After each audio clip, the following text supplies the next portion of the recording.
മധുരക്കിഴങ്ങ് തൊലി കളഞ്ഞ് കഷ്ണങ്ങളാക്കി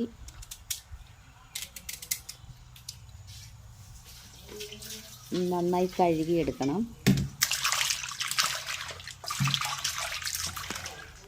പാത്രത്തിലേക്ക് മാറ്റി പിന്നെ കടലപ്പൊടി, നമുക്ക് ആവശ്യത്തിന് കടലപ്പൊടി എടുക്കാം. ഞാനൊരു സ്പൂൺ എടുക്കുന്നു. അതിൽ നിന്ന് കുറച്ച് ഉപ്പ്, ഒരു 2 ടീസ്പൂൺ പഞ്ചസാര, പിന്നെ കുറച്ച് വെള്ളം ഒഴിച്ച് മിക്സ് ചെയ്ത് നല്ലപോലെ ഇളക്കി കൊടുക്കുക.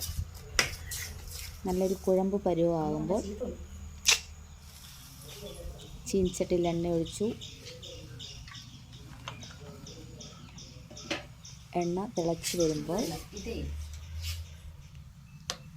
നമ്മൾ നേരത്തെ എടുത്ത് വെച്ച കടലപ്പൊടിയിൽ ഈ മധുരക്കിഴങ്ങ് മുക്കി എണ്ണയിലേക്ക് ഇടുക.